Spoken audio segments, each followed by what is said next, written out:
안녕하세요. 30대 부산 사는 여자입니다. 예비 신랑은 동갑으로 대학교 동기고요. 운명 같은 우연이 반복되며 만난 사이라서 영화 같은 결혼 생활을 만들어 나갈 줄 알았어요.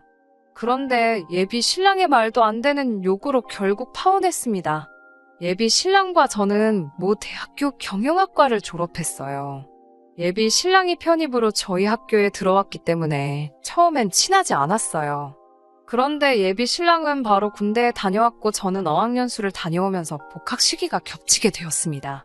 대부분의 다른 친구들은 이미 졸업한 상황이었기 때문에 자의반 타의반으로 저희는 친하게 지내게 되었습니다. 저는 졸업 전 취업이 된 반면 예비 신랑은 갑자기 공무원 준비를 하겠다며 모든 친구들과 연락을 끊어버리더군요. 저도 새 직장에 적응하느라 바빴기에 그렇게 서로 잊고 지냈습니다. 그러다 3년 전 우연한 기회로 다시 재회하게 되었습니다. 그날은 유난히 정신이 없었어요. 그래서 산지 얼마 안 된 명품 지갑을 지하철에 두고 내렸거든요. 아차 싶은 순간 이미 열차는 출발한 상황이었고 못 찾겠다고 자포자기했었습니다. 그런데 일주일 뒤 경찰서에서 지갑 찾으러 오라고 연락을 받았습니다. 그리고 그 안에는 연락 달라는 메모가 있었어요. 감사 인사라도 해야겠다 싶어서 연락을 했는데 그게 바로 예비 신랑이었습니다. 예비 신랑은 7급 공무원으로 저희 회사에서 멀지 않은 시청에서 근무하고 있었어요. 이 말도 안 되는 재회에 서로 정말 놀라워했고 반가워했어요. 게다가 학생 때 보던 것과 달리 둘 다 훨씬 어른스러워져 있었고요. 저희는 누가 먼저랄 것 없이 서로 빠져들어 금세 연인으로 발전했습니다.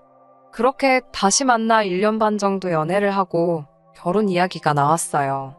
흔히 인터넷에 나오는 반반 결혼의 정석인 결혼 비용 반반씩 하기. 명절 때는 시댁과 친정 번갈아 먼저 가기와 대리효도 말고 셀프효도 하기. 그리고 공동 생활비 후 나머지 돈에 대해서는 서로 터치하지 않기 등에 대해 서로 몇 번이고 의견을 나눠봤죠. 우리는 할 수 있겠다라는 확신이 서면서 자연스레 양가 어른들도 만나 뵙게 되었네요. 처음 예비 시댁 어른들을 뵌 날이었어요. 긴장도 많이 하고 걱정도 많이 되었지만 잘 보이고 싶어서 꽃바구니와 화과자를 사들고 찾아갔어요. 시부모님은 뭘 이런 걸 사왔냐면서도 절 반갑게 맞아주셨어요. 연애하는 동안 서로의 가정사에 대해서 이야기를 나눠본 적은 없어서 잘은 몰랐지만 눈치로 보기에 여유가 있어 보이진 않더라고요.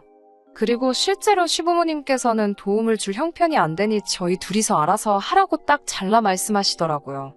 솔직히 서운한 마음이 들기는 했지만 그런 말씀을 하시는 시부모님의 가슴도 아플 거라 생각해서 예비 신랑에게 따로 티를 내지는 않았어요. 반면에 저희 부모님은 너희 둘이 모은 돈으로 찾아도 경기도 전세도 찾기 힘들지 않겠냐며 굳이 부모가 능력이 되는데 자식들이 고생하며 시작할 필요는 없다고 하시더라고요. 그러면서 서울에 작은 아파트 한 채를 사주신다고 하셨어요. 저는 부모님께 그렇게 신세를 지고 싶지는 않아서 싫다고 했는데 예비 신랑은 너무 좋다며 감사하다고 난리더라고요. 게다가 저 몰래 예비 신랑이 저희 부모님한테 연락해서는 처가집에서 집을 사주신다고 해도 제가 시댁에 할 도리는 해야 한다고 하더래요. 이 말을 전에 듣고 나선 한동안 벙쪄 있었던 것 같아요. 결국 며칠의 고민 끝에 예비 신랑에게 왜 그런 소리를 했냐고 따져 물었어요. 그러자 예비 신랑 말이 처가에서 집 해줬다고 며느리 도리도 못하게 하실까봐 솔직히 걱정이 돼서 그랬다며 자기가 경솔했다고 사과를 하더라고요. 찜찜하기는 했지만 알겠다 하고 계속 결혼을 진행하기로 했어요. 저희 부모님의 도움으로 집 문제가 해결되고 나니 생각보다 결혼 비용이 엄청 많이 남게 되더라고요. 왜냐하면 제가 모은 돈 5천만 원에 예비 신랑이 모은 돈 5천만 원 총 1억이 있었거든요. 원래는 작은 전세방이라도 구하려고 했었는데 그 문제가 해결되었으니 신혼여행 퀄리티를 좀 높일 수 있겠다 싶었어요. 그래서 일정도 늘리고 숙소도 좀 좋은 곳으로 바꾸자고 예비 신랑에게 이야기했습니다. 그런데 예비 신랑이 업그레이드를 하지 말자고 하더라고요.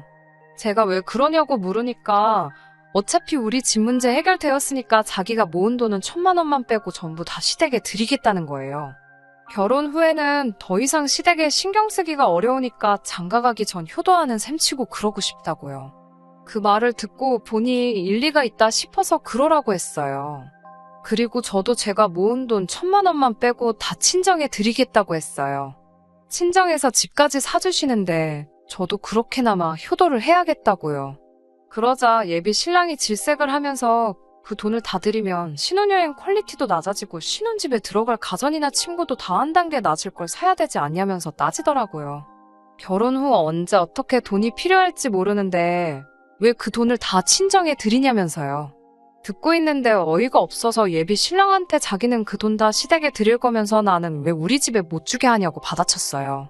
그러자 한다는 소리가 너네 집은 돈이 많아서 우리 집도 사줄 수 있지만 시댁은 돈이 없으니까 당연한 거 아니냐며 완전 배째란 식으로 나오더라고요.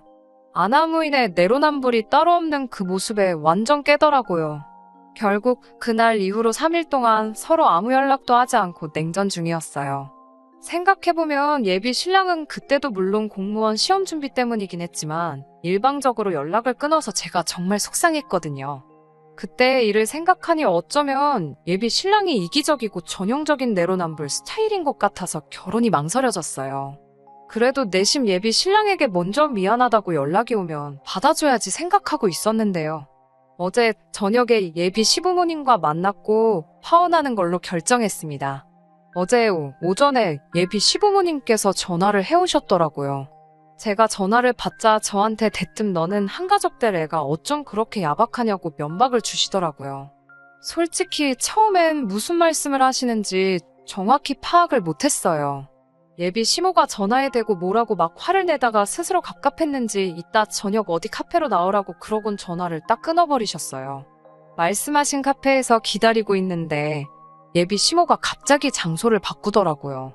그래서 바꾼 장소로 이동을 하다 보니 예비 시모보다 좀 늦게 도착을 했어요. 늦어서 죄송하단 인사를 끝마치기도 전에 예비 시모는 저에게 어른을 기다리게 했다며 무릎 꿇고 앉으라고 하시더군요. 무릎 꿇으란 말에 저도 마음이 정말 많이 상했어요. 그건 좀 지나치신 것 같다고 말씀드리고 그냥 의자에 앉았더니 벌써부터 시어머니 말 알기를 우습게 안다며 호통을 치시더라고요. 마치 어떻게든 기선제압을 하시려는 것처럼 느껴졌어요.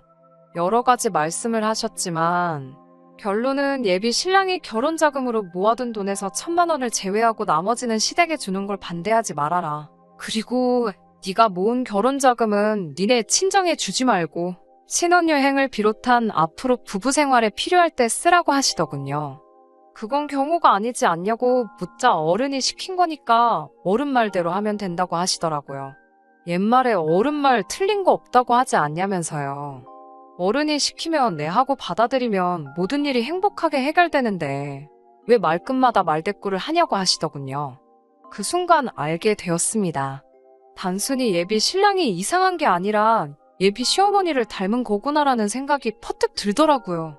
만약에 제가 예비 신랑과 결혼을 해서 아이를 낳으면 아이가 저렇게 자랄 수도 있겠구나 생각하니 결혼하면 안 되겠다라는 결론이 내려졌어요.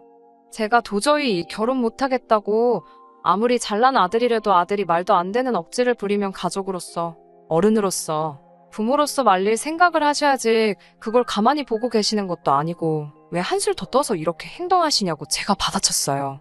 그러자 저한테 이욕저욕을 퍼부으시면서 함부로 말씀하시더라고요. 되바라졌다면서 시부모 잡아뜨리고 남편 잡아먹을 여자라며 악담을 서슴지 않으셨어요. 대꾸하기도 싫고 상종도 하기 싫어서 아무 대꾸도 안 하고 자리에서 일어나니 기어이 저희 부모님까지 들먹거리더라고요. 딸을 어떻게 가르쳤길래 저 지경이냐면서 네 부모가 불쌍하다고요. 어차피 결혼 안 할 거고 그러면 저 사람들 다시 볼 일 없다는 생각이 탁 들어서 예비 시부모가 했던 말들 그대로 되돌려줬습니다.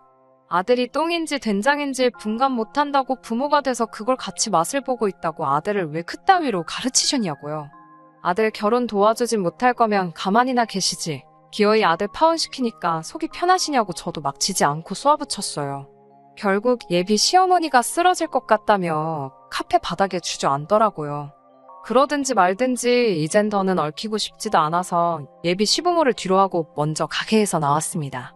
솔직히 처음엔 속 시원하다 생각했는데 했던 말을 그대로 돌려줬다 생각하니 결국 똑같은 사람 된 것 같아 찝찝해서 잠도 잘 안 오네요. 주변 사람들이 왜 파혼했냐고 물어오면 이걸 어디까지 이야기해야 하나 싶고 벌써부터 골치가 아프네요. 그래도 이혼보다는 파혼이 나으니까 그걸로 위로 삼고 술이나 한잔 해야겠습니다. 들어주셔서 감사합니다.